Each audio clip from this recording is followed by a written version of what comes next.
जन्मोत्सव के शुभ अवसर पर N20 चैनल के आप सभी कार्यकर्ताओं को हार्दिक शुभकामना।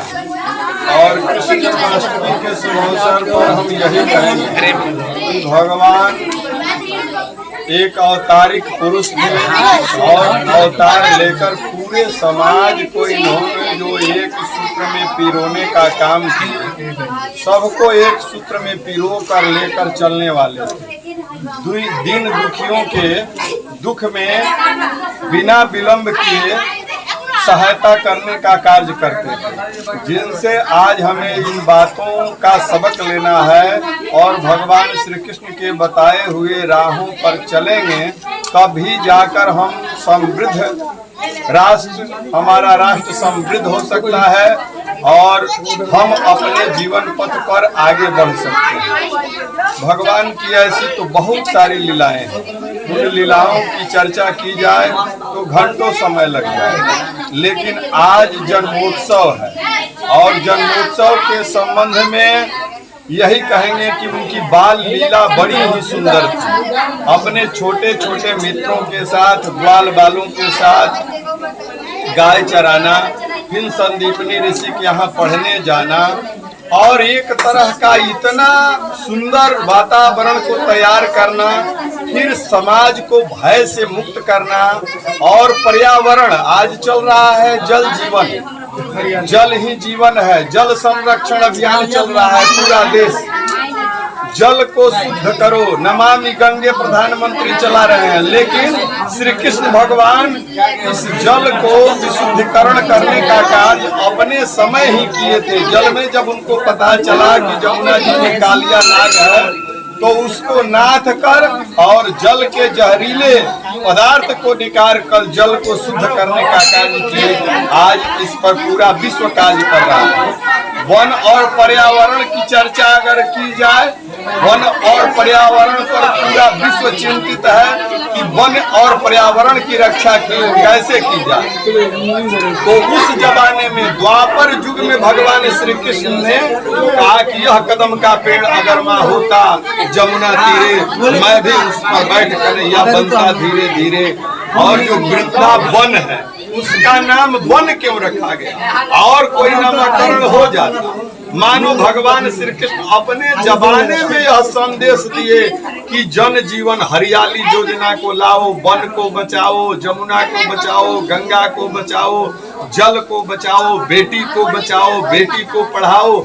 आज जो नए नए लोग हर देश के प्रधानमंत्री या राष्ट्राध्यक्ष या शिक्षा जगत के लोग जो कल्पना कर रहे हैं और संदेश दे रहे हैं कि बेटी बचाओ, द्रौपदी चीरहरण का सबसे अच्छा नमूना है। जो हो रहा था, भरी सभा में बहुत सारे विद्वान बैठे हुए थे, लेकिन एक अबला का चीरहरण हो रहा था, एक महिला का चीरहरण हो रहा था। भगवान बिना विलंब किए वहां उपस्थित होकर और चीरहरण को रोक कर यह संदेश देने का कार्य किए कि जहाँ की नारी सशक्त नहीं हो सकती, नारी शक्ति सशक्त नहीं हो सकता, नारी शिक्षित नहीं हो सकती, जिस राष्ट्र की नारी स्वतंत्र अपने को महसूस नहीं कर सकती, वह राष्ट्र कभी भी समृद्धि की ओर नहीं जा सकता। बहुत सारे उनके लीलाएं हैं, चर्चे हैं। समाज को भयमुक्त कैसे किया जाए। बड़े बड़े अत्याचारी जो अत्याचार करते थे, गरीबों पर जुर्म ढाने का काम करते थे, बिना भेदभाव किए जाति पात से ऊपर उठकर और समग्र राष्ट्र को राह दिखाने का काम भगवान श्री कृष्ण ने किए। चाहे वह शिक्षा का क्षेत्र हो, चाहे वह राजनीति का क्षेत्र हो, चाहे वह न्याय का क्षेत्र हो, चाहे नारी सशक्तिकरण का क्षेत्र हो, चाहे वन और पर्यावरण का क्षेत्र हो, सभी क्षेत्रों में उन्होंने जो एक बड़ी लकीर खींच दी और भगवान के जो बताए हुए मार्ग है उस पर अगर हम चलेंगे तो निश्चित रूप से राष्ट्र का कल्याण होगा। उन्होंने अमीरी गरीबी गरीबी के भेद को मिटाने का कितना सुंदर नमूना पेश किए कि भक्ति होना चाहिए, एक दूसरे से कैसे प्रेम होना चाहिए। दुर्योधन के मेवा का परित्याग करके विदुर के घर जाकर साग खा लेना इस बात का सूचक है कि अगर आपके हृदय में प्रेम है तो भगवान प्रेम के वशीभूत हुआ करते हैं। तो भगवान श्री कृष्ण ने हर एक क्षेत्रों में जो मिसाल कायम कर दिए, आज उसी का अनुकरण करने की जरूरत है। और श्री कृष्ण जन्मोत्सव के शुभ अवसर पर हम यही संदेश देंगे कि अगर भगवान श्री कृष्ण के बताए हुए राह पर हम चलेंगे तो हमारा जीवन निश्चित रूप से सुखदायी होगा, मंगलकारी होगा, हमारा राष्ट्र शक्तिशाली होगा, समृद्धशाली होगा।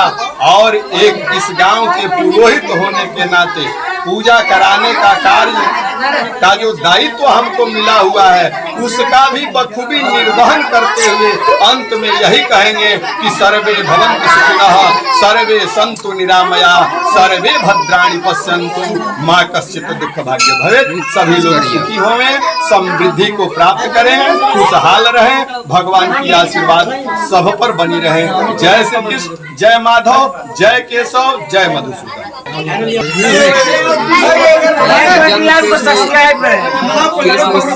कि शुभ अवसर पे बहुत सारी महिलाएं मौजूद हैं। आइए इनसे जानते हैं कि ये क्या कहना चाहती है। बहुत खुशी की बात है कि हमारे यहाँ जियाई वासियों के ग्राम में, हमारे जियाई में श्री कृष्ण भगवान की मूर्ति है। हम सारे ग्रामवासियों मिल के और श्री कृष्ण भगवान की पूजा कराते हैं और कथा उसे कहवाते हैं। बिना कथे हुए हम लोग कुछ उपहार नहीं करते हैं।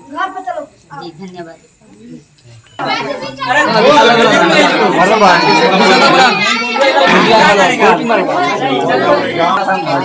यहाँ पे कृष्ण जन्माष्टमी के शुभ अवसर पे बहुत सारे श्रद्धालु मौजूद है। आइए इनसे जानते हैं कि ये कृष्ण जन्माष्टमी के शुभ अवसर पे क्या कहना चाहते हैं। सबसे पहले तो हम न्यूज़ स्वागत करते हैं ताकि आप लोग जो है उत्सव को आकर के हाईलाइट करने का काम कर रहे हैं। इसके लिए पूरे गांव की तरफ से आप लोगों को तहे दिल से धन्यवाद देते हैं। ये श्री कृष्ण जन्माष्टमी हम छोटे थे, बच्चे थे, तब से लेकर आज तक प्रत्येक साल बढ़ चढ़ के सभी ग्रामवासी भाग लेते हैं और धूमधाम से मनाया जाता है। आगे भी हम लोग का प्रयास रहेगा इससे भी बढ़ चढ़ के भाग लें और बढ़िया से जन्माष्टमी का कार्यक्रम को पेश करें। अपना नाम बता दीजिए। बबलू कुमार।